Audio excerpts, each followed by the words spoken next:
Hey everybody, welcome back to Challenge Call with Max and Avery. I'm your host Max. And I am Avery. How are you guys? All right, so today we're going to wrap up some more of the Bears free agency signings before we get into our March Madness updates. These signings are the shorter ones, a little bit shorter time period. So the first one we got is running back, Travis Homer. Signed him to a 2-year deal. I don't know do you know the prices on any of these guys? Do you know what their contracts are worth? I only have the time. I don't, but I can look it All up. Right. He was the 6th-round pick in 2019 by the Seahawks, and apparently he's a huge special teams guy. I guess he's had a lot of big punt returns, kickoff returns for touchdowns, and he's been a real big special team leader. So, I mean, he could fit well in a running back position for us, but that wasn't his main role with them. So I don't know. I'm a little like... For sure. This is just kind of like a rotational guy, but he signed a 2-year, $4.5 million contract with Chicago. So that's not bad, 2.25 a year. Because Montgomery was asking for 18, right? Yeah, so... Which, I mean, he definitely won't hold a starting spot for Chicago. Like you said, he is a special teams guy. I think we brought Travis Homer in as like a replacement for Tristan Ebner. Last year, Tristan Ebner, he struggled a lot on special teams and the touches that he got for Chicago. And he was also drafted under the pace regimen. So I think, like, with this being said, Travis Homer is going to come in, kind of work special teams, kind of be that, okay, you know, in case of injuries, here we are. Because that's what he was in Seattle. I mean, he got beaten out. He started the year as, like, their starting running back, but he got beat out by Kenneth Walker. I mean, but they did draft Kenneth in the 2nd round, so, I mean, it makes sense, but. Definitely. I mean, I like him as a special teams guy. He seems like he'll have a good kind of return career. And like we were saying last week, Khalil Herbert can't carry the entire load himself. Like he needs some kind of rotational guy kind of helping him out. So whether Homer sees the field a ton, maybe he's a little bit of that rotational guy. Looks like he only had 19 attempts last season with the Seahawks. So he definitely didn't get a lot of touches there. Maybe we get him a little more to get Herbert some rest. I don't know, but I don't hate it. It's, you know, $4.5 million, or that's fine. It's whatever. We got the space. We've got plenty of capital. For sure. I think that's a good rotation guy to bring in. It's always better to bring in a veteran than a rookie, I feel like, especially when it's like a much needed, like special needs need. Because Travis Homer, he's a good returner too. So we all know how Velus Jones struggled last year with returning. Fumble after fumble. Hopefully he corrects that this year. And I'm super excited for that aspect of it too, because with the past, 5-ish years or so, I feel like the Bears have had a couple of superstar like kick returners on the team. I cannot think of their name. Patterson, was that one of them? Cordero Patterson. Cordero Patterson was one of them. Yep. Yeah. But man, I miss that guy. I miss Cordero Patterson. Me too. He was electric. But the Bears are known for kick return because of Devin Hester and himself. Devin Hester was one of the greatest kick returners in NFL history. He actually broke Deion Sanders' kick return records, punt return records. He was the greatest kick returner in NFL history. So, like, with bringing in a guy that's solid and specializes at kick returning, I like that. Yeah. Because that's a need. Exactly. That's a need. That's something that I like to think we're a little bit known for, like you said. And so when I first read that about Homer, I was kind of like, all right, yeah, let's start running back kicks. Let's start scoring with the special teams. Like, that's what we got to do. That's how you win on all 3 phases of the game: offense, defense, and special teams. So, like, bringing in Travis Homer is huge for us. Definitely. Next signing we got is PJ Walker, DJ Moore's old buddy, Panthers quarterback. Went to them in 2020. Only played 6 games, 731 yards. He's obviously a backup. I mean, we don't need to look too closely at him. He's obviously just kind of a in-case kind of guy for Fields going down or something. So I mean, I think it's a good signing. He's definitely going to be better than Simeon. Yeah, for sure. I love PJ Walker. I've loved PJ Walker since he was in the XFL. So PJ Walker came from the XFL in 2020 when they closed down their league, and he was the MVP of that shortened season. He had like over like 3,000 yards passing, and like he's like that typical of what you want to see from the XFL. He's that type of guy that it's like, okay, that, go out, do big things here. You're going to have a spot on an NFL roster. And he did big things. And, his career stats aren't as great right now. I mean, last year he was 3 touchdowns, 3 interceptions. His career stats are still also not as great, 5 touchdowns, 11 interceptions. But the way I look at it, he's a veteran presence, and he has similar play style as Justin Fields. And it's like that Lamar Jackson, Tyler Huntley comparison, right? You don't want your offense to get completely flipped on the script. And like, you don't know what to do, like when Justin goes down. And even on top of that, just like similar play styles for sure, but also he was with DJ Moore. Like how we're talking about, we want Justin and DJ Moore to build this connection, get good together, all that. If Justin goes down and we have to throw PJ Walker in, that connection's still there. They've still worked with each other and are familiar with each other. So that, from a backup standpoint, is going to be huge. For sure. Well, yeah, and then you think about it also, and look how bad we were against the Jets last year when Trevor Siemian started the game, or against Detroit. The last game of the year when Tim Boyle and Trevor Siemian starting, because they are not any type of play style like Justin Fields. We had to bring in a guy that would be like, okay, yeah, I can, and he can run the scout team defense, like during the practice week of like other quarterbacks. This is like a huge move. Like we got him 2 years, $4.5 million also, or 4.15 million. So, a little bit cheaper than Travis Homer. But, the backup quarterback position, we talked about it with Chad Henne. We talked about Josh McCown on our pod. This is one of the most important positions on the football field, is the backup quarterback. Definitely. This will be the difference in a late season trying to make playoff contention type game where, Justin's been beaten to shit over the past 12, 13 games. Needs a rester or something, can't go that 13th, 14th game. We need a solid backup, PJ Walker, that can come in, fill his shoes, get the job done still. So yeah, I really like this as a signing. I think this is a good one. I definitely approve. Just on from a backup standpoint, like obviously not to like come in and start, but still this is a solid signing just from a backing up standpoint. For sure. I really like this move. So next move we got, going on the defensive side a little bit, we got Andrew Billings, D lineman. He was a 4th round pick in 2016 by the Bengals, went to the Browns in 2020, was with the Dolphins and the Chiefs practice squads before finally ending up with the Raiders. Now he's coming to Chicago. This is kind of like I was talking about last week with I forget who it was, but just, when you're kind of bouncing from team to team to team to team, it doesn't instill the most faith in my head that you're going to be DeMarcus Walker. DeMarcus Walker, yeah. He's only signed him for a year. We only signed him for a 1-year deal. So that's, whatever. 1 year, we'll give you your chance, like show up or ship out. But yeah, I mean, it's whatever. Well, yeah, so Andrew Billings, he's been okay in the NFL, but he signed with Chicago for 1 year, $2.75 million. So pretty cheap, like veteran. That's pretty cheap for a veteran deal. But his career stats: 18 solo tackles, 1 sack, nothing else. The one thing he has going for him, he's 6'1", 323 pounds. I mean, like when I was watching this guy's highlights, he just takes up a gap. That's it.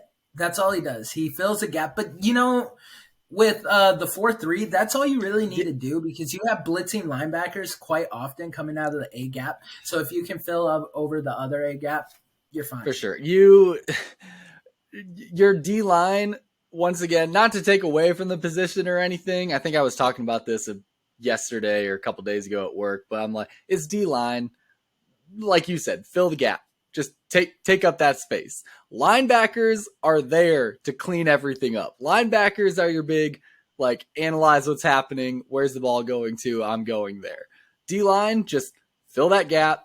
Don't let anything obvious by you. And honestly, take up a couple linemen so that the linebackers are free to move around. You know what I mean? Like, if you get hands on a guard or a tackle or something, like, that's great. They can't get to the second level. Your linebacker will be free to come down and stop whatever's coming. So, I mean, being a big, massive guy, he can't hurt. A 1-year deal, see what he's got. He's not going to be an Akeem Hicks by any means, but you know what?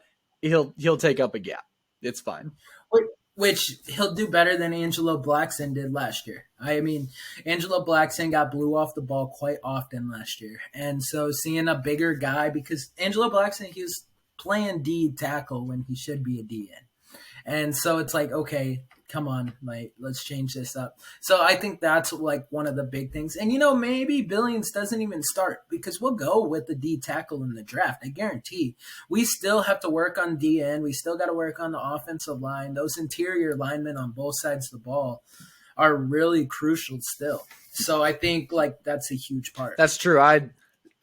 With all the free agent signings we've been focusing on, I've honestly lost sight a little bit that we do still have a draft coming up. That we're not building our whole team with these players. We've got more that we're going to draft. So that's a very good point. We're gonna take some D-line, DNs, O-line in the draft. Like, not all of these guys are necessarily the team. Some of them are, like PJ, just gonna be backups. And that's fine. That's good. Some of them will be rotational, like Homer, or special teams like Homer. Like, that's fine. That's good, solid. They'll be the veteran guys so that when we bring in some studs in the draft, they have somebody to learn under. I like that strategy. I think that's smart. Yep, and we did that with Robert Tonyan too. Even though we already have Cole Kmet on the roster, that's going to help with Robert Tonyan as our backup tight end. Definitely. Next person we got, Deontay Foreman, another running back that we're taking, a 1-year deal. Third round pick, 2017 by the Texans. He was on the Titans practice squad in 2020. He got moved up to play in 6 games for them, and he was with the Panthers in 2022 before coming to the Bears now. Once again, another player. Did we just trade teams with the Panthers? Did we just like pick apart the Panthers teams and say like, we want you and you and you? You and you. Hey, I'm okay with it because like, to be honest, this is one of my favorite signings of free agency, Deontay Foreman. Deontay Foreman, he signed a 1-year, $3 million deal. So it's kind of a prove it year. It's like a prove it deal. Like you're getting $3 million because I think he'll compete with Khalil Herbert. Oh, easily. I think he's a great guy to fill David Montgomery's spot. I mean, just looking at his last season, he had 203 attempts. David Montgomery had 201 attempts. He had 914 yards. David Montgomery had 801 yards. So just looking at that side, they almost had the exact same attempts. He had about 100 more yards than him. Like, I think he's a solid replacement for Montgomery. He's going to be the guy that can actually give us that 1-2 punch with Herbert still in the backfield. Yeah, and so Deontay Foreman is the reason why Carolina felt comfortable about trading away Christian McCaffrey. Because he's the one that stepped into that Christian McCaffrey role when they traded him in the beginning of the year. So Deontay Foreman, they're like, okay, we know what we got in this guy. And so I'm very, very excited about this move. I think Deontay Foreman will be a Chicago Bear for years to come because I think he's going to ball out. And I hate to say it because him and Khalil Herbert are similar play styles. Mm-hmm. They're both ground and pound. But I think Deontay's a little bit better than Herbert. And he's bigger. He's 6 foot. He's 235 pounds. He runs like a bowling ball. Now we just need to go get our Breece Hall or like maybe a Deuce Vaughn from Kansas State or a similar like player like that in the draft as our Lightning. And then maybe Khalil Herbert will just always be a rotational guy, or he'll end up on a different team. Why don't we just use Justin Fields as our lightning? No. Justin Fields is a quarterback. I am so tired of people saying Justin Fields is a running back. He is a quarterback. He is a great passer. I'm sorry. Yeah, he's a great passer. That doesn't mean he can't run, though. Like, Sure. I've said multiple times, he is a running back. Because quarterback, by all means, should be a type of running back. You're talking about running backs as anyone in the backfield that's going to run the ball. By that definition, he is. He is a running back. He's a quarterback more specifically, but he's a running back. He can run the ball. Yeah, no, I agree. I just I hate the stigma that Justin can't throw. I mean, I know this is going on. To me, that's a completely different story. Like, no one's saying he can't. Me personally, I know people are saying he can't throw. But, like, when I'm saying he's a running back, I'm not saying he can't throw. He can throw perfectly well. He can also run. He's too fucking dimensional. Like, I think he's going to be great. For sure. I think we're going to have a really good offense next year. Well, maybe not really good offense. I think we got to go through growing pains. We're going to have a better offense, and I'm excited to see what Luke Getsy can bring up and let Justin play. Like, let him play his style of football, his type of game. Because you see the games that Justin felt comfortable. New England last year. There was Minnesota last year. You saw those type of games that he just kind of came out as himself. Mm-hmm. And, like, I want to see that from Justin. I want to see that. Like, I want to see that. And I want to see that from DJ Moore. I'm so excited to see DJ Moore. That's going to be the big thing. Frankly, even with the O-line still needing a little bit of work and whatnot, like we're talking with Justin being such a running type guy, is now we're going to have that similar kind of duality of he's going to scramble, he's going to move, and he's going to be able to, avoid the pressures and avoid the defense and whatnot. And he's got two options from that point. He can either find DJ Moore somewhere downfield who's probably going to be open somewhere and get him the ball, or he can take off.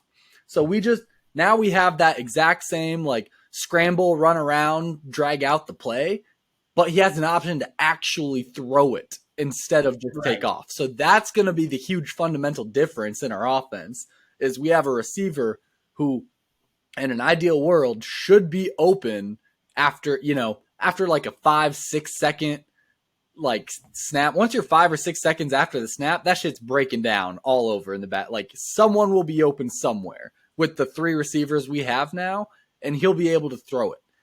The biggest thing is going to be now, is that going to be his first instinct?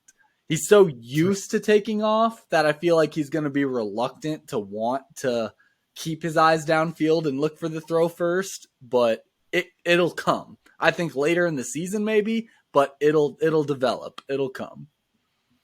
For sure. Yeah, and I really hope it does come because at this point in time, like we need that to come because we put all our chips. We had the number one pick. We could have taken a quarterback. We put all our chips on you, Justin. Don't mess this up because we believe in you. So a little pressure there. Don't say no pressure. You just said no pressure. Put some pressure on the man. Damn. Well, if he's listening to our pod, I'm sorry. No, okay. If he's listening to our pod, Justin, please reach out. Like, we want you on. Come talk with us. Well, I was talking to Ryan Poles the other day, and he's like, he's just so busy right now. And then he's like, maybe you could get Luke Getsy. And I was like, oh, okay, yeah. I'll take Getsy. That's fine, too. No, I'm kidding. Last signing we have to talk about is Dylan Cole, another linebacker. 1-year deal, once again. He signed with the Texans in 2017, so he was undrafted originally. He was, however, the first rookie in NFL history to record at least 5 tackles, a sack, and a pick 6 in a single game. So that's kind of neat. I think he did that against the Titans, and he actually signed with the Titans in 2021. And so that's who we got him from now. So this is, I know we said our linebacker core is improving and it looks good and everything, but I think this is a decent rotational backup kind of guy to bring in, give a year, kind of see what he contributes. Yeah, we signed him for a 1-year, $950,000 deal. So he signed for a veteran minimum. And so I think that is kind of like, okay, things didn't really work out in Tennessee. Like, here's this contract. Come compete in training camp. Come compete in preseason. Try to make the 53-man roster. If you don't, practice squad once again, But, hey, there's nothing wrong with that. Hopefully he is the rotational guy and maybe he does see the field a little bit. But I don't see it from him. I mean, just kind of seeing what he did last year, it's like, okay, maybe he had that just, that fluke type of season or fluke type of game. And those happen, but at the same time, you got to think when those fluke kind of seasons happen to like really good star players, they're still not that bad of seasons. They're Sure. pretty solid. So for him to have a real down season last year is a little like, okay, you're definitely not the guy. You're definitely not a, compete for a spot per se kind of guy. I think he's more a good backup. We got a couple guys that go down hurt or out, whatever. I think he can fill in if need be. I agree at 100%. I do. I mean, that's kind of all like the free agent moves that we have for Chicago, but I do have an Iowa football news. James Rasier, he's a 4-star prospect. He just committed Iowa quarterback out of Jacksonville, Florida. He just committed to Iowa. Yeah, I just saw that on the MSN news pop up. So we got a 4-star quarterback now. That can replace McNamara when he graduates next year. Yeah, but then what happens to who's our third stringer? Oh my goodness, Iowa, who played against Kentucky.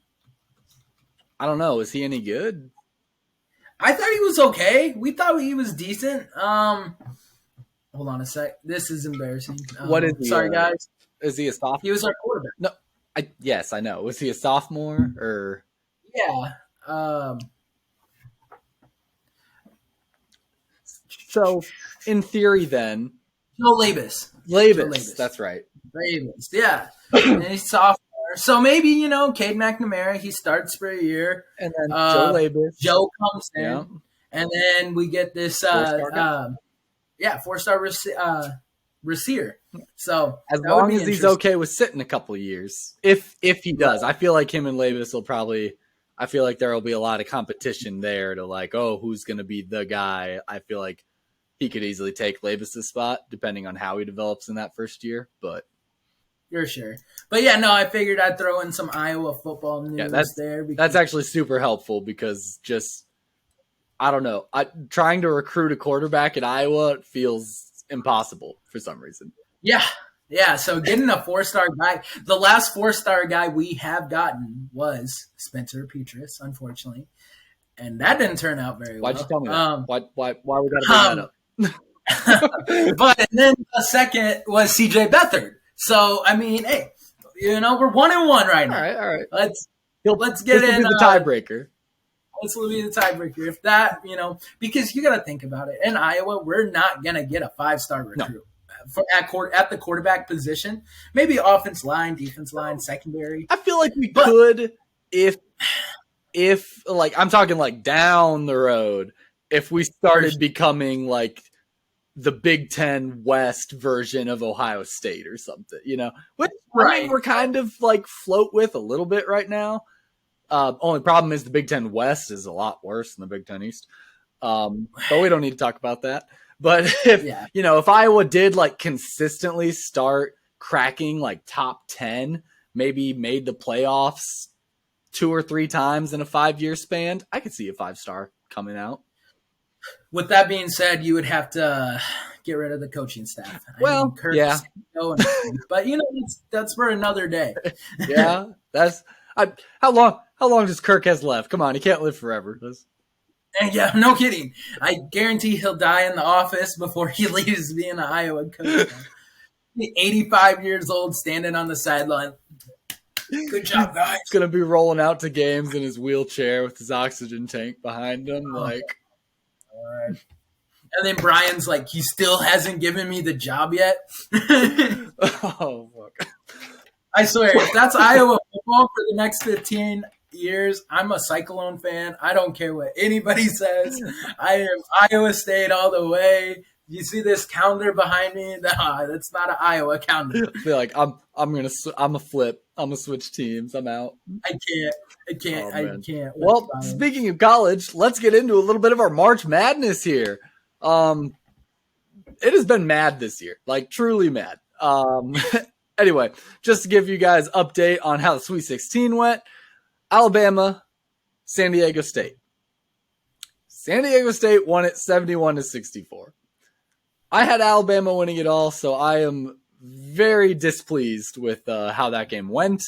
I know one of the coaches in our group chat was like, oh, Max is sweating right now. They were down. They had like 5 or 6 minutes left or something. And I was like, nah, because what if I always told you, like, they're only down like 5 or 6 points. There's like 5 minutes left. I'm like, the good team knows how to end up on top. They're fine. I'm like, I'm chill. It's whatever. Then with about 20 seconds left, I was like, okay, maybe I'm sweating a little bit. You know, like the one flaw with that is all of these teams are the good teams now. That is at that point of the tournament where all of the teams are the good teams. So they all know how to finish games. They've all had to win 2-3 games to get to where they're at right now, plus their conference tournament games. So they're all polished. This is their perfect, product. And so that's where it comes into an issue. That is true. We are definitely past the point where, like, hey, now you got to be on for a full game. We're past the point of having any wiggle room. Let's put it that way. Like, you got to go out and make every single play, offense and defense. You can't take a play or two off on either side because you're at the point where if the other team doesn't take a play or two off, you're screwed now. You just got down and you're not catching back up. So this is definitely a crucial time. Second game we got, number 6, Creighton versus number 15, Princeton. Creighton did win it 86-75. I know Avery feels happy about that. I have mixed feelings about this game. So I've been cheering for Creighton all year, all tournament, ever since their Big East tournament. Because, UNO sucks at basketball. But so I've been cheering for them every single game, hometown team, let's go. And then they run out into like the Cinderella team of the tournament. And I'm like, no. Because who do I pick? Because I love underdogs, man. I love chaos. And I know me and Max were joking that if Princeton made it to the Final Four, we were going to buy Princeton t-shirts. And so I was actually wanting to get a Princeton Tiger t-shirt. But I'm very happy with Creighton. If, one team had to lose, I guess I was going to go with Princeton. But, oh, my God, man. Greg McDermott is just one of the best coaches in college basketball history. He has 300 wins at Creighton. Before he took over at Creighton, Creighton was a perpetual loser, kind of like UNO. And Greg McDermott took over this team, and he never left for a better job. He just built Creighton into that powerhouse school that they are today, and they're showing it. I mean, they've already won one championship under Greg McDermott. How long has he been at Creighton? Greg McDermott has been at Creighton for... Because, yeah, I've always known or thought of Creighton as they're like a top-notch kind of elite basketball school. So to think of them as the, UNO standings, that would have had to been before I really paid much of any attention to basketball. Greg McDermott's been at Creighton since 2008. Dang, okay. So a good while. 2008 into 2020, present. Yeah. And, Greg McDermott, he's had a lot of stuff with Creighton too. I mean, he coached his son, Doug McDermott, and that's the year they went so far. But it's his overall record at Creighton right now is 300 wins, which is kind of cool because against Princeton, that was his 300th win. 381. That's insane. That win percentage is insane. and a little fun fact, since we're talking about Greg McDermott, he was Northern Iowa's coach from 2001 to 2007. So I mean, there you go. There's a little history there. Greg McDermott was UNI's coach, but yeah. So with Creighton, I keep hoping like they keep moving, because they're such a small school compared to like a Texas, Alabama, like a San Diego State even. So like to see a smaller school get this national recognition is awesome. Yep. At this point, spoiler alert, I've only got Texas left in my bracket anyway. So outside of what goes on there, I'm all good for anything. So Creighton, you go, you keep on pushing. Sure. Speaking of my bracket, next game, number 4 Tennessee versus number 9 Florida Atlantic. FAU did win 62-55. I had Tennessee going Final Four. I had them beating Purdue actually in this round, I believe. Yeah. Yeah. The hard thing about it, I was worried about this happening, though. The biggest reason I was worried about this happening is because I had Tennessee going so far based off of their defensive game, like how accredited they were defensively. And I knew their offense was average, if not mediocre. Like their offense is very average. They have an average offense for a college basketball team. Their defense is just killer. But I started to worry about that as they started facing some really good teams, is you have to be able to keep up. Because like they held FAU to 62 points, you know? If you hold a team to 62 points, like what are you thinking? Is that a one game or a loss game? That should be a one game. Look at every other score we're about to talk about. I know we haven't told the fans what all of them are yet, but the next lowest score is still higher than 60. What is 65? And that was a losing score. San Diego State had 71 against Alabama's 65 in that, or 64 in that loss. So if you hold a team to 62, you should win the game. But if you only score 55 points yourself, that's not an effective business model, people. For sure.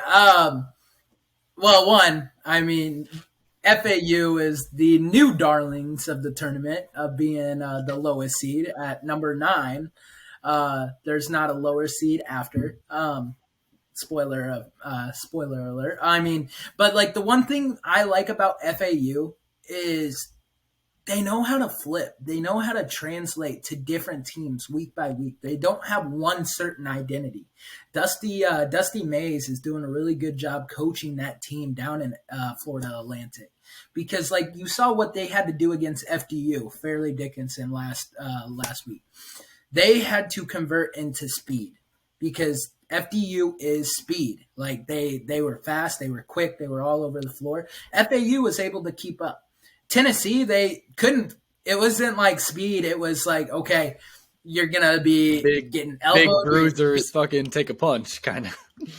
Yeah, and you know what? FAU, they did that, and they did that well. Like, so it's kind of great to see, like, and that all comes back to coaching. That comes back to players willing to adapt. I loved every aspect of what FAU put on that court. And also, you know, FAU, this is the first time ever they will be going to Elite Eight.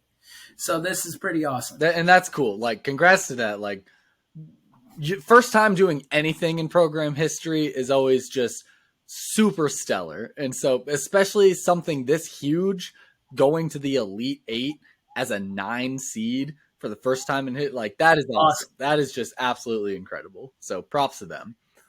Also, Tennessee, what the fuck? Why are you fouling every single play on the offense side of the ball? On the offensive side, it's like, what are you doing? The reason they have such a good defense is because they're physical. And most guys don't like physicality when they're trying to do other things. Dribble the ball, shoot the ball. Like that's like they don't like that. And so it translates into the offensive side too. Like that's, you know, like it's just they're a defensive team.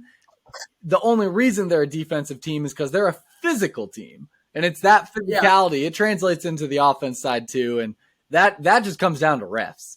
Do you have refs that are, touchy, like, oh, you lowered a shoulder? Or do you have refs that are just like, yeah, this happens all the time. It's basketball.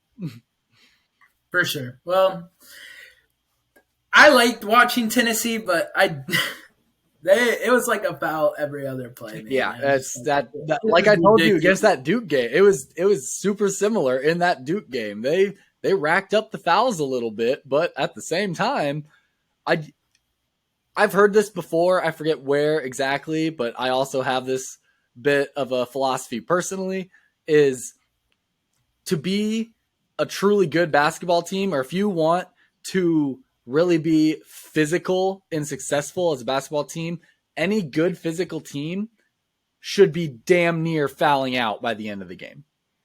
Like, if you're not racking up at least 4 or 5 fouls a game, you're not being physical enough.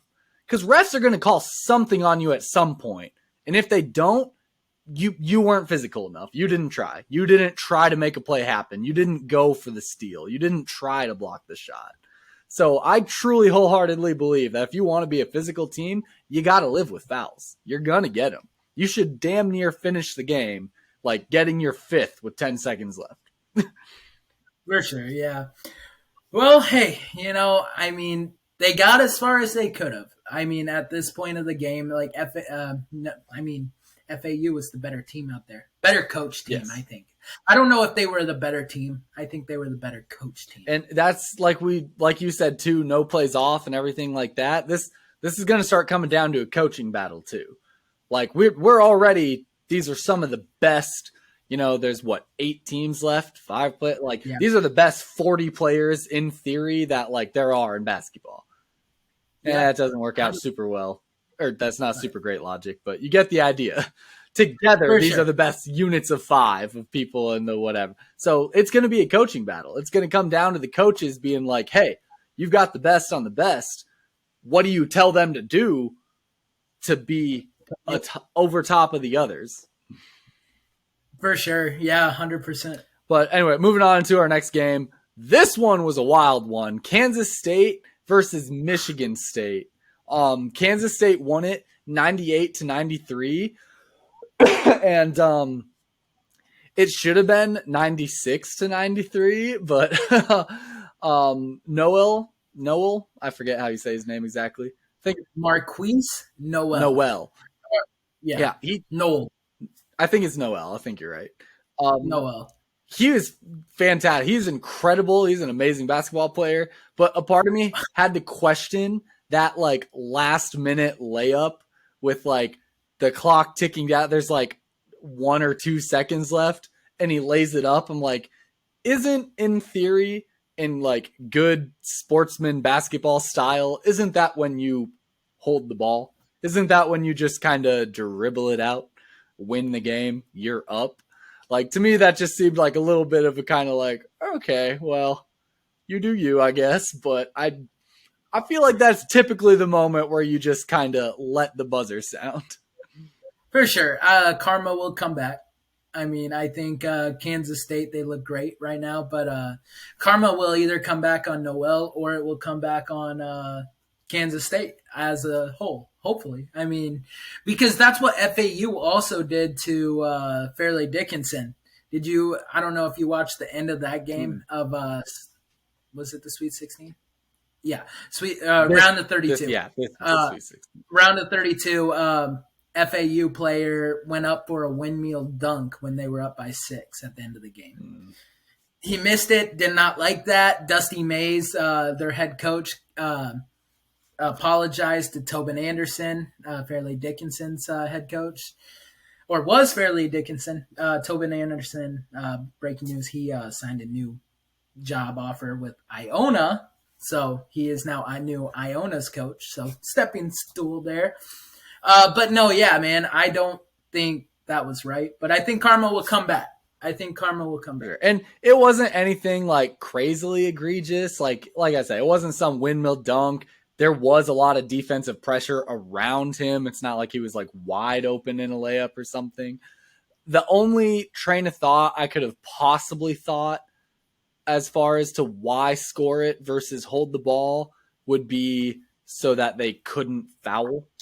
So, so that Michigan State didn't do the typical like foul, shoot free throws, try to get the ball back, hook up a three of their own, because it was a one possession game. Like there is a world where if he does just try to dribble it out, Michigan State smacks him. He misses the first free throw. They run over, make a three, and now we have overtime. So that's the only frame of mind where I'm like, maybe this made sense, but at the same time, part of me is just it was 1 or 2 seconds. I don't even think Michigan State's getting the ball down the court fast enough after a maybe missed free throw to have that kind of a chance. But that is my one rationale for why maybe that was all right. But still fantastic game altogether. It was up and down. Noel actually went out for a little bit with like a rolled ankle, had to come back, and when he came back, he did not drop off at all. What an insane play that he did on one leg, that 3-point shot. Oh my God. That was incredible. Oh my God. That was crazy. Trying to just go around the one screen, barely had time to like throw the ball up, and he's just like flying to his right still, like and like that was insane. And like the one thing, he fell flat on his face. He did go out. He had to go out. I mean, that ankle was shot at that point of the game. Like, I don't know how he even like was able to walk off the court on that. That was like, we talk about high ankle sprains in football and like Patrick Mahomes earlier in the year. Like, imagine basketball. Yeah, those trainers definitely gave him something. So I guarantee you, the minute the game was over, I guarantee you he was sitting in the locker room after the game, and that sucker was starting to hurt like a mother. Also, did you know he's only 5'8"? Yeah, he looked pretty short. Marquise Noel is 5'8", 160 pounds. That's a shout out to the short kings everywhere. I didn't know how tall he was exactly, but like when you're watching him play, you can tell like he's not a tall guy. Like you can definitely tell he's not a height gifted guy. That's insane. I love that. I mean, being a short guy myself, that right there, a shout out to all of us out here. You know, hey, you're doing big things on a big level, collegiate level. Keep going. Keep going. All right. Next game we got my only saving grace hope for my bracket. Number 2, Texas versus number 3, Xavier. Texas won it 83-71. Still looking good. I like that score differential. With Texas being my last hope for like my Final Four continuation, etc., I like them putting up that big of a differential on a seeded team that's like right next to them. I think they could questionably win the whole thing now that Alabama's out. They got a good shot. I mean, I don't know if they get past the next round. I think the next round that will be like the deciding factor for them. But yeah, I think they got a good shot. I'm praying for your bracket. I didn't watch this game. I didn't have time. I was watching other games, but yeah, so I don't really know. I haven't really watched Texas this whole bracket. I really haven't much either, which is weird because, I mean, like, yeah, they're my team and I want to support them, but at the same time, I think after just seeing the scores from the round of 64 and round of 32, I normally watch the teams that are going to nervously make me think it's close. So yeah. Texas has yet to give me that, I better tune in and watch because like I'm nervous they might not do it feeling. So I've yet to kind of see Texas play either. I don't think I've maybe watched them once, like against maybe Iowa State. I watched the Iowa State Texas game or something, but that. Yeah. I mean, so this is the hard part. Tyrese Hunter, they're one of their star players. He scored 20 points. He was a Cyclone for 2 years, and he transferred to Texas. He played well in Iowa State, and yeah, he's playing down in Texas right now. That's kind of crazy to think about. Man, in-conference transfers. I know. Like, I can somewhat understand maybe moving out of conference. Like, I I don't like the principle of transfer. I really don't enjoy transferring. I don't understand how a team who is not good is supposed to ever get good when kids aren't forced. I don't want to say forced or whatever, but like if you can't build a team if kids are going to come and leave year in and year out. Like you need kids to come and stick around for 2 or 3 years to build a program up. So if you can't get kids to do that, or if kids aren't doing that, I just hate it how a team that's down is ever supposed to get up when good players are just going to leave them because they're down. For sure. Well, and I think the big thing with Texas, and the reason I'm not a big fan of Texas, at least this year for men's basketball, is like Chris Beard, their old head coach, and like everything that kind of happened with that, and getting arrested for assault and everything like that. It's like, okay, like, I'm good. That's another huge thing for them right now, though, is that their interim coach, I don't know his name, whoever their interim coach is, he basically has to win this tournament to keep his job, be the head coach, which I think is ridiculous. You just made the Elite Eight. Like, Texas wasn't supposed to be this great this year. And Rodney Terry. That's his. Terry. It baffles me. Like, if they play in the championship, like, if it comes down to Texas playing, I don't know who, San Diego State or some shit in the championship, and Texas loses, they're really going to let him go? They're going to hire somebody else? Like, come on, dude. Like, he's doing a great job. Like, I think he's already made his case for, hey, we should just bring this guy on. Yeah, and I talked about the negative with like Chris Beard and everything, but like Rodney Terry, he was on the coaching staff before Chris Beard. That was the stipulation by the men's basketball program to keep Rodney Terry on the coaching staff. So he wasn't one of Chris Beard's guys that he brought in. I like that because he's not really associated with Chris Beard. He just had to work with Chris Beard. Yeah. And so I really enjoy, to give him a shot. That is a good reason why I would like Texas to go farther. But there's also teams that I just looked it up. There's teams that are interested in him. Penn State and Cal are interested in Texas intern. For sure. Rodney. And he's going to get a coaching job. Oh, for sure. I'm not saying he's not. I think it's just a matter of, does he want to be at Penn State or Cal? Like, I mean, he's been a Texas coach, like you said, ever since before Coach Beard was there even. So, like, his first option, I'm sure, isn't to leave Texas. If Texas A&M or somebody was offering him, maybe that'd be kind of whatever. Like, oh, yeah, sure, like, I'm in Texas. Like, I'm still home. But just because he's going to have a coaching job doesn't necessarily mean he doesn't want to be the head coach at Texas. Like, I'm sure he wants to stay there, be there, and frankly, just continue doing the job he's doing. He's already the interim head coach. It's just, sign a piece of paper. For sure. Yeah, 100%. But getting into the next game, number 1 Houston versus number 5 Miami. Number 5, once again, Miami, 89-75. There are 0 1 seeds left in this tournament. Not a single 1 seed has made it through. Can you believe Drake almost beat this Miami team in round of 64? Do you think, in theory, Drake would be in the Elite Eight right now? No, not at all. But I find it crazy. It was 67-65 or something like that in round of 64, and then here they are demolishing number 1 Houston. We've talked about it already, especially with round of 64 games with Houston, how suspect they were. And they played against Northern Kentucky, and they came out. They played better against Auburn, but God, man, it was rough. My biggest thing, I was never a very big believer in Houston. I did have them going to the Elite Eight, as Texas is the team that's going to play Miami now, but I did have them going to the Elite Eight and playing Texas, and I had Texas winning it.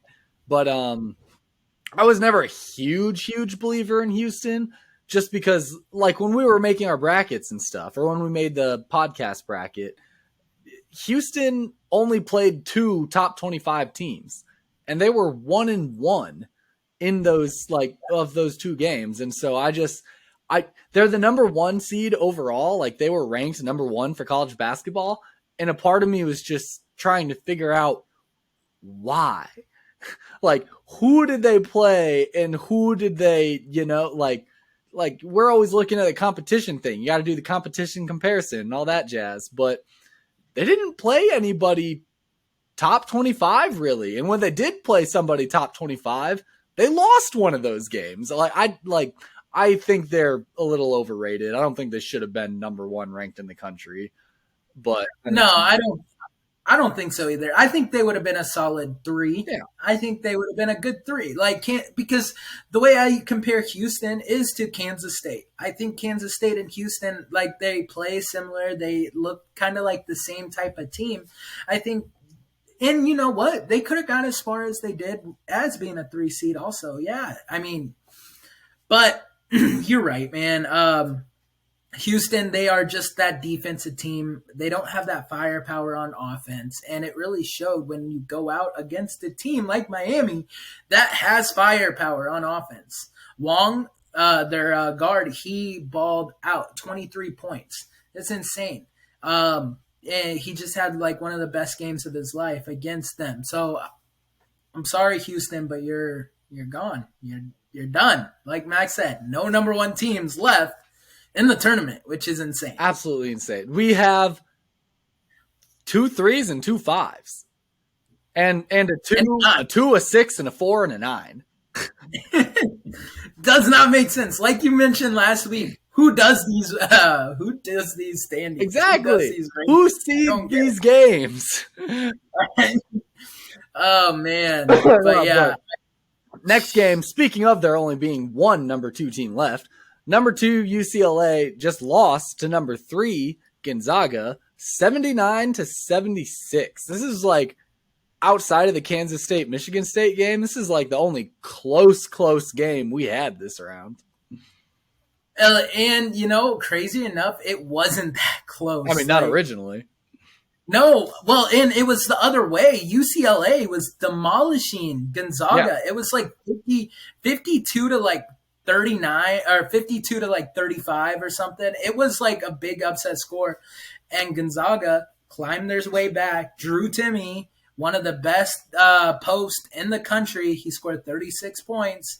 And this Gonzaga, like we mentioned earlier. This is exactly why I always say I do not pay attention to the score until there is about 5-6 minutes left maybe in the game. Like, I really don't care who's up on who. If it's the first half, I might not even be paying attention to the fucking game. I don't care what's going on in the first half. Oh, it's 15-40 at the end of the half. Like, that's crazy.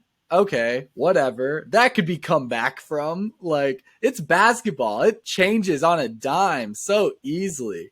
And, like, this game just shows it perfectly.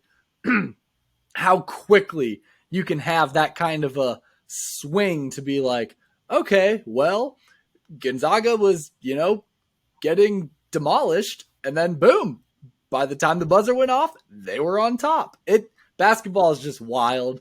And so that's why I always am just like, nah, 5 minutes left, we'll talk. But before then, anything can be undone if you've got 5 minutes of basketball in my head. Just about any score can be undone.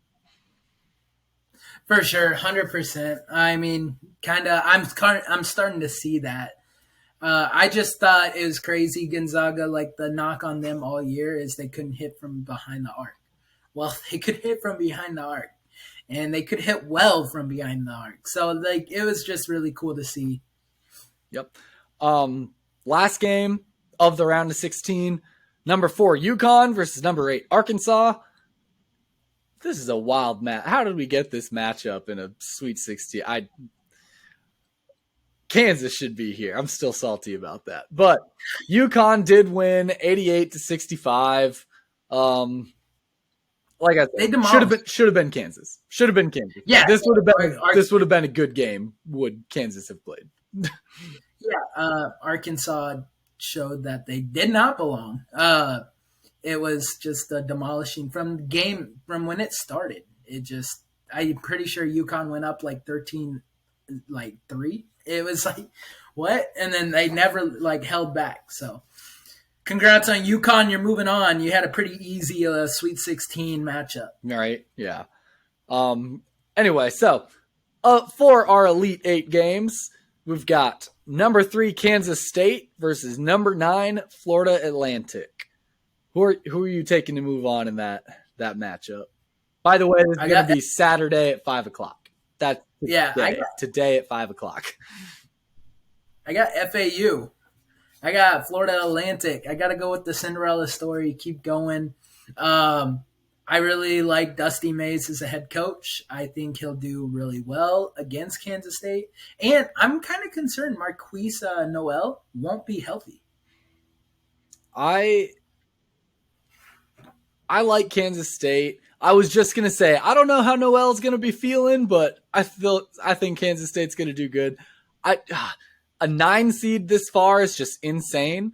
And I love it. I love seeing a little bit of chaos.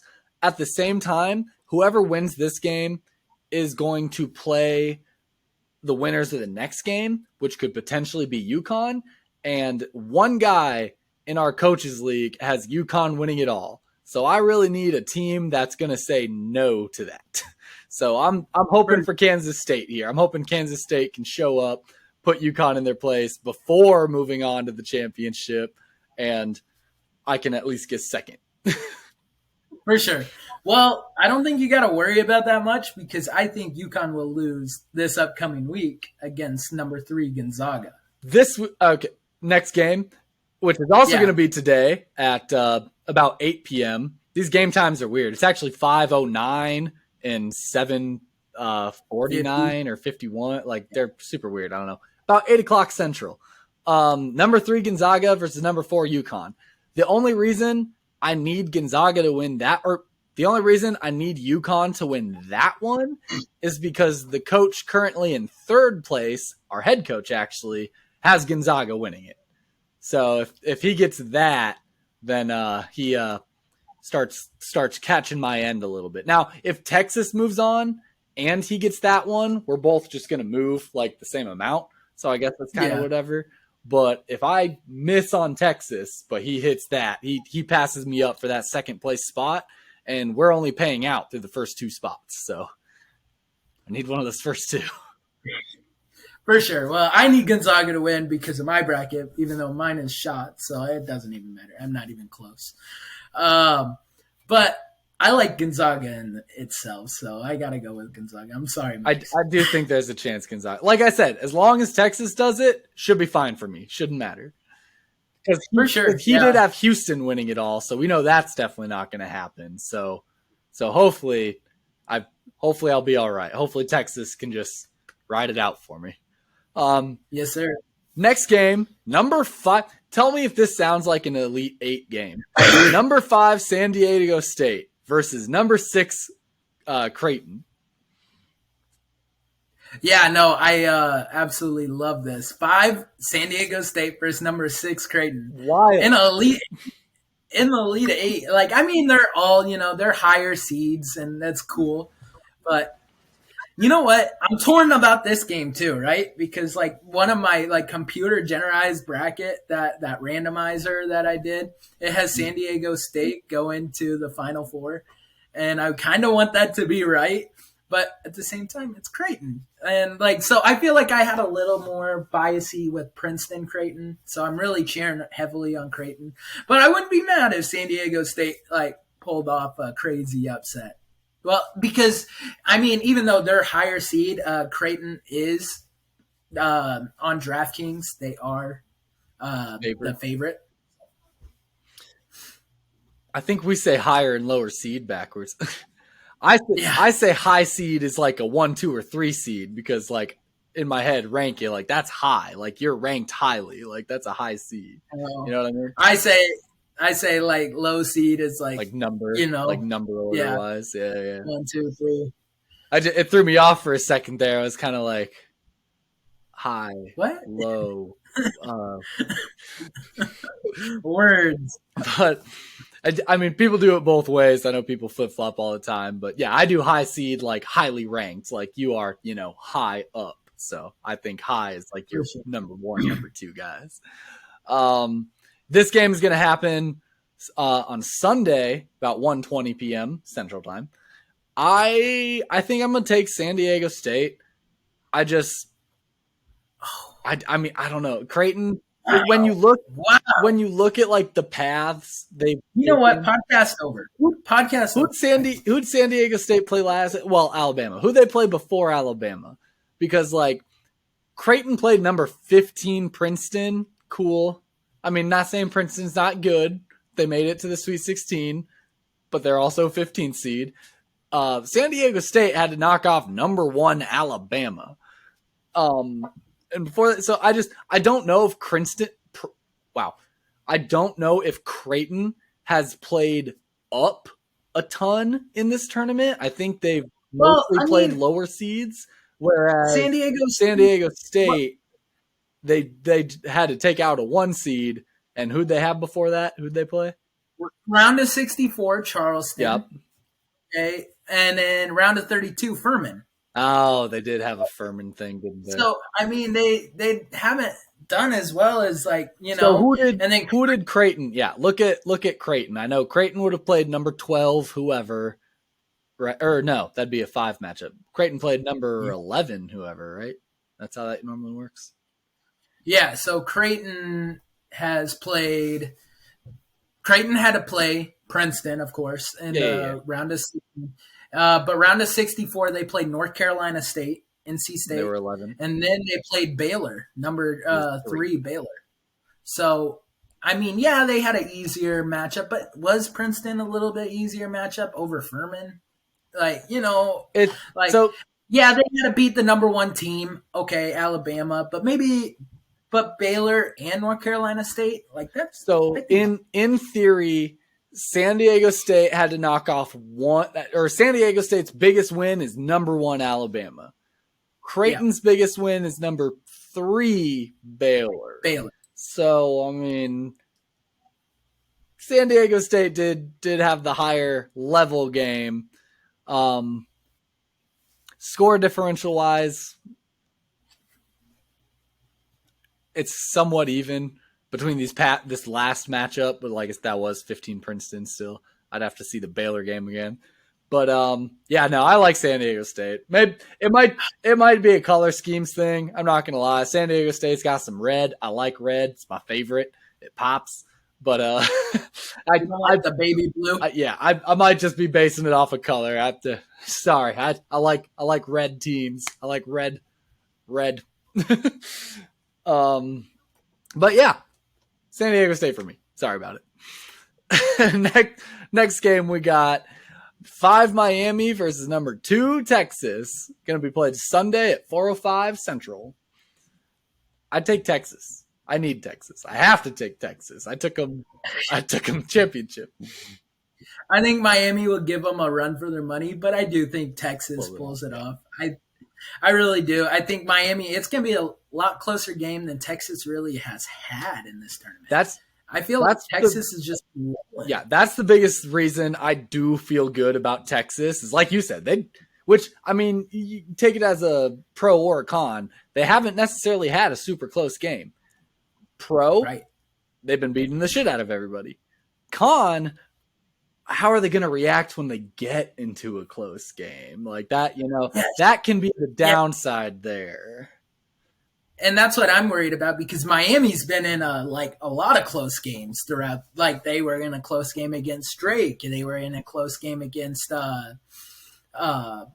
Houston for a little bit. They were in a lot of close games throughout this tournament. So like Miami's accustomed to winning close games. Exactly. And so if it comes down to it, it's like, okay, like Texas, you got to pull it off big. It plays into, like I've always said, like the better team knows how to end up on top. That's not always necessarily the better team overall. it's the team that knows how to play close. That I think that's the overarching idea I'm usually trying to get at with that is, hey, the teams that know how to play a close game, they know how to get it done in the end. So Texas, if they don't know how to play a close game, they may be the better team. But if Miami kind of scares them a little bit toward the end and Texas, breaks down and loses all their composure, then Miami could take them. I don't like that thought. I don't want that to happen, but it's a realistic possibility out there. For sure. 100%. So that's all we got for March Madness. Definitely we'll come back at you with our Final Four, guys, once we get these games done next week. But I also want to shout out the women's tournament. Iowa just played Colorado, actually. I know you've asked before, or other people have asked me, like, oh, do you have a hard time with that? Like, no. I mean, like, I like Colorado in the same way I like Iowa State. When they're not playing Iowa, I'm going to support them. I want them to do great. But whenever anybody else is going to come through Iowa, it's Hawks all the way, baby. Come on. I don't have a problem with that. Iowa did end up winning it. Caitlin Clark had a pretty good game. I thought she was a little slow in the first half. She didn't, wasn't like really popping off like I was kind of hoping. But she did end up by the end of the game. I think she had like 30 points or something. And she did what Caitlin Clark does, just a scoring machine and assisting machine. Half the time she's not even scoring. She's just making insane assist passes, either down into the post or across the court. Just it is wild, the vision she has to like find her players and how she gets them the ball. Like, aside from her scoring abilities, that is something that she just does so well. It is incredible. For sure. So I was actually talking to a buddy when this game was happening, and he was watching it, I was watching it, and he's like, man, I didn't realize that you guys had the best player in the country, because he just focuses on his LSU Tigers. Yeah. And so he was focusing on like the girl Tigers because they're pretty solid this year too. And he's like, I think we're going to meet in the championship. I'm like, whew. Hopefully, I mean, you guys don't have to go through South Carolina. Yeah. But I think we did predict pretty well with us going to the Final Four, because I think we do have a good shot at facing South Carolina in the Final Four. Definitely. Specifically because Caitlin Clark, man, like you mentioned, I can't say much more than what you said, but she's just unbelievable. I'm so glad she's a junior because I guarantee she's coming back. I mean, college WNBA isn't like the NBA. They don't get paid as much. I guarantee she'll make more in NIL deals at Iowa than she will in the WNBA. So I am extremely happy. I mean, she can still have plenty of spot. Like, all NIL is opening up sponsorship ability in college. She can still have plenty of sponsors and stuff in the WNBA. Like, she doesn't even necessarily like, she can still work with Hy-Vee, and she can still work. She can even broaden her horizons a little bit because Iowa is a Nike school. So like, she can't do Under Armour per se, like Stephen Curry. Because I know one of the coaches is talking about this. They could, if Iowa was not a Nike school, her and Stephen Curry would have so many like sponsorships together with Under Armour because they play just the exact same way. Like, they're both just 3-point range shooters. So if Iowa didn't have that Nike restriction, like, she could easily be doing commercials with Stephen Curry and just making a load off of Under Armour in that sense. But for sure, no, what did we figure out? The third leading scorer in history in career points? Yeah. In career points per game, she's third on the list as a leading scorer. Yeah. So that's impressive. That is impressive. That is impressive. Mad respect. The biggest issue that'll come up with South Carolina, we were talking about this at work a little bit too, is South Carolina versus Iowa. With Iowa, we have Caitlin Clark, we have Monica Sinano, and after that, it kind of starts to trickle off a little bit. Like, okay, yeah, we have some pretty solid women's basketball players, but like, outside of those two, no one's really like elite. South Carolina, I don't know if they necessarily have anyone that's like elite, but they have, no, they do. they have 5 girls that can all get it done real well. So that's going to be the interesting, like, you know, Caitlin Clark, Monica Sonano versus like 5 solid girls, like women working in tandem with each other. For sure. No, Aaliyah Boston is forward, and she is like one of the best players in the country also. So she is incredible. But one thing I wanted to kind of look at is like the massive like lengths the South Carolina has had in their games. Round of 64, 72-30 against Norfolk State. South Florida, 76-45. And then now they play UCLA today, actually at 1:15 in 5 minutes. So all right. That'll be, maybe I'll tune in. Yeah, we'll do some scouting for them. Yeah. Woo. But yeah, those are big margins. Those are big margins. Luckily, the Iowa girls do have one of the better offenses in the country as well. Yes. So hopefully they can put up more than 40 points. But their defense is a little more questionable. I don't know how well they'll be able to stop South Carolina. But before they do any of that, they do play Louisville tomorrow. Yep, they play Louisville tomorrow. One of the coaches I work with is from Louisville, so he's actually going to be cheering on the Louisville Cardinals. I'm going to be cheering on the Iowa Hawkeyes. I might link up with them. We might go to a bar or something, watch it together. I don't know, but go Hawks. I'm a little nervous, but hey, I feel all right-ish about it. Yeah, well, in Louisville, they've actually played Drake in the round of 64, and they won 83-81. So it was very close. They almost didn't make it out of the round of 64. Oh. And then round of 32, they beat Texas 73-51, and then Ole Miss in the Sweet 16 72-62. Yep. So a little bit there, they started progressing, but yeah, they were almost upset by women's Drake team. That would have been insane. That would have been dope. But yeah, go Iowa. All we have is our women's team right now. Our men's team, couldn't do crap. Crap. Terrible. But yeah, I think that wraps up this episode. It's been a long one. It's been a good one. Please follow us, like, subscribe, go to our TikTok, go to our Instagram, watch us on YouTube, Spotify, however you do. If you watch us on Spotify, leave a review on YouTube, comment what you think of this episode. Just reach out to us. Let us know, let us know if there's anything you want to hear, how we're doing, all that stuff. We want your guys' feedback. So reach out. And do you want me to sign us out? Yep. Oh, okay. I just got like 2 words. Bear down.